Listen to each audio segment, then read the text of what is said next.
오늘 부활주일 주시는 승리의 말씀은 요한복음 20장 19절에서 23절까지 말씀입니다.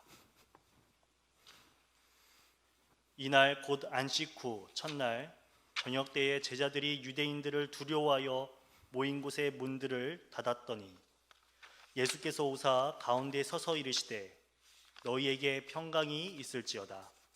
이 말씀을 하시고 손과 옆구리를 보이시니 제자들이 주를 보고 기뻐하더라. 예수께서 또 이르시되 너희에게 평강이 있을지어다. 아버지께서 나를 보내신 것 같이 나도 너희를 보내노라. 이 말씀을 하시고 그들을 향하사 숨을 내쉬며 이르시되 성령을 받으라. 너희가 누구의 죄든지 사하면 사하여질 것이요 누구의 죄든지 그대로 두면 그대로 있으리라 하시니라. 아멘. 십자가에서 죽임당하신 어린 양은 우리의 찬송과 존귀를 받으시기에 합당하신 분이십니다. 예수님은 사망 권세 깨뜨리시고 부활하셨습니다. 부활하신 예수님을 처음 만난 사람은 막달라 마리아였다고 성경은 증언합니다. 정확하게 말하면 막달라 마리아와 다른 마리아가 안식 후 첫째 날 새벽 미명에 예수께서 묻히신 무덤에 방문했다가 무덤이 비어있는 것을 보았습니다. 예수님의 시체를 도적 맞았다고 생각을 했습니다. 너무나 두렵고 너무나 슬퍼서 이 막달라 마리아는 울고 있었습니다. 주님께서 그에게 나타나셨습니다. 마리아야, 울지 말라, 두려워하지 말라 말씀하시면서 내가 부활했다고 하는 사실을 제자들에게 전해주라고 말씀하셨습니다. 제자들은 예수께서 부활하셨다는 이야기를 들었을 것입니다. 그날 저녁 제자들은 한 공간에 모여 있었습니다. 그리고 두려운 마음 때문에 문을 꼭꼭 걸어 잠그고 있었습니다. 그런데 호련히 주님께서, 부활하신 주님께서 그 자리에 나타나셨습니다. 그리고는 제자들에게 세 마디의 아주 중요한 메시지를 전해주셨습니다.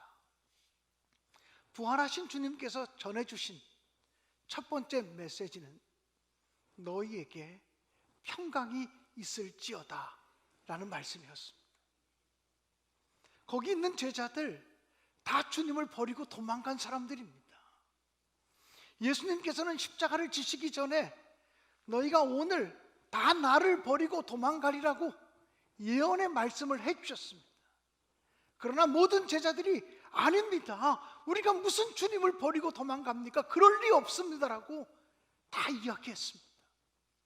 제자 중에 제자였던 베드로는 호언장담을 하며 말하기를 모든 사람들이 다 주님을 버리고 도망갈지라도 저는 아닙니다, 저는 아닙니다, 저는 아닙니다라고 그렇게 장담했습니다.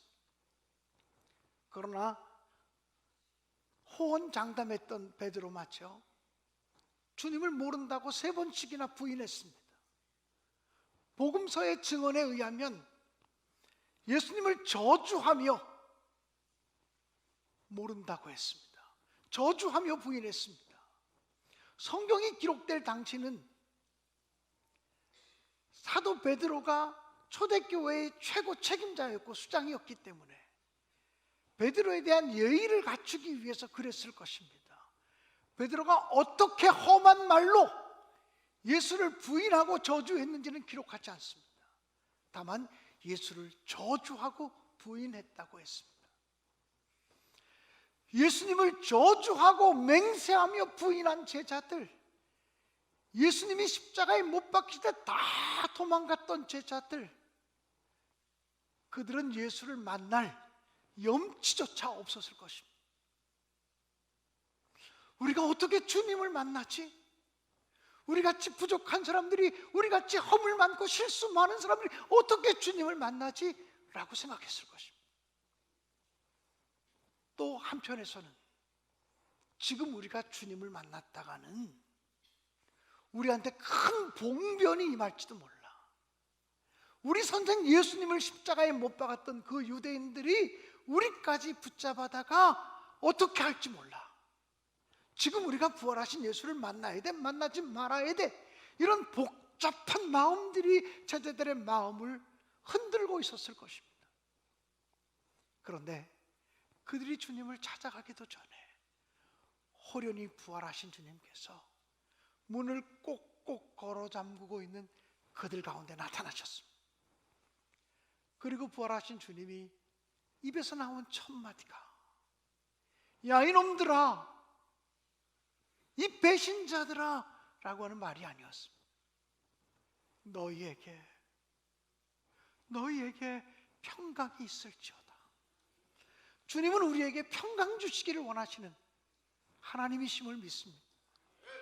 예수님이 탄생하시던 날 하늘의 천군과 천사들은 지극히 높은 곳에서는 하나님께 영광이요, 땅에서는 기뻐하심을 입은 사람들 가운데 평화라고 말하면서 예수께서 평화의 왕으로 오셨음을 선포했습니다.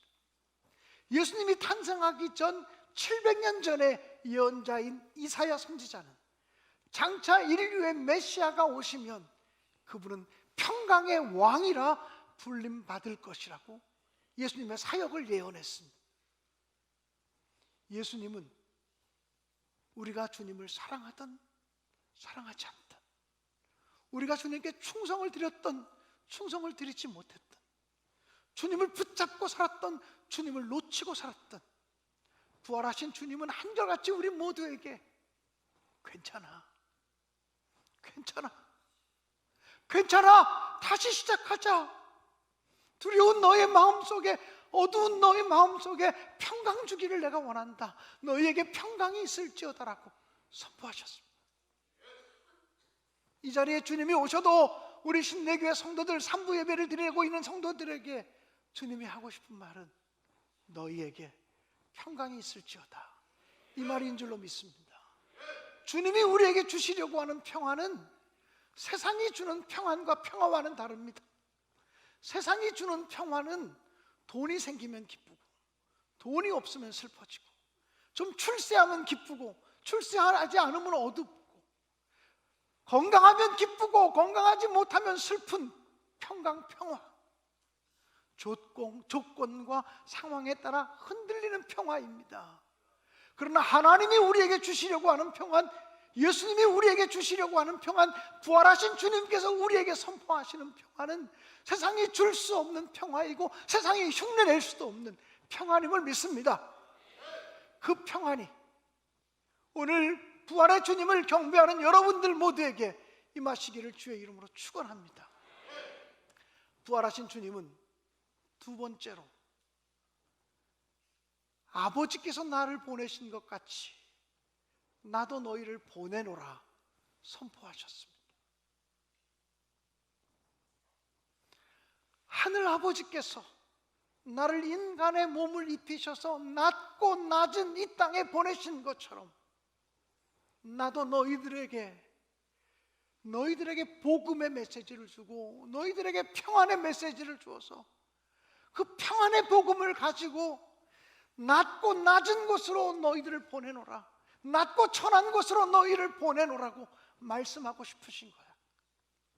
나는 너희들을 나의 제자로 삼아서, 비록 너희들이 다 나를 버리고 도망했고 나를 부인하고 저주하고 그랬을지라도, 실수와 허물과 약점과 부족함 투성이일지라도 괜찮아, 내가 너희를 다시 제자로 세우리니, 내가 너희를 다시 나의 사람으로 세우리니,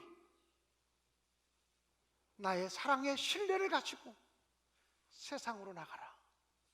내가 너희를 보내노니 세상의 빛과 소금이 되라고 말씀하고 있는 줄로 믿습니다. 부활하신 주님은 세 번째로 한숨을 깊이 내쉬고 제자들을 보시며 말씀하셨습니다. 성령을 받으라. 왜 그렇습니까? 예수님의 제자인들 주님을 부인하고 싶었겠습니까? 주님을 배반하고 싶었겠습니까? 주님을 저주하며 맹세하는 그런 실수를 저지르고 싶었겠습니까? 그러고 싶지 않았을 거예요. 그런데 믿음이라고 하는 거, 신앙이라고 하는 거 내 힘으로 지켜지는 게 아니고 내 능력으로 지켜지는 게 아니에요. 내가 결심한다고 되어지는 것이 아니고 내가 이를 악물고 내가 주님 배반하지 아니하리라 그런다고 되는 게 아니란 말이에요. 하나님에 대해서, 예수님에 대해서 지식으로 많이 안다고 훌륭한 믿음의 사람이 되는 게 아니란 말이에요. 주님이 주신 평강을 지키려면 성령 받으셔야 돼요. 주님의 제자로서의 삶을 살아가려면 성령 받으셔야 되고 성령 충만하셔야 돼요. 너희들의 힘으로 안 되는 거 깨닫지 않았느냐? 너희들의 능력으로 안 되는 거 경험하지 않았느냐? 성령을 받으라, 이렇게 말씀하시는 거예요. 성령 하나님이 우리와 함께함으로, 성령의 능력이 우리와 함께함으로 다시 일어서서 주님이 주신 평강을 가지고 주님이 보내시는 세상을 향해서 나아가는 부활의 증인들이 되시기를 주님의 이름으로 간절히 축원합니다.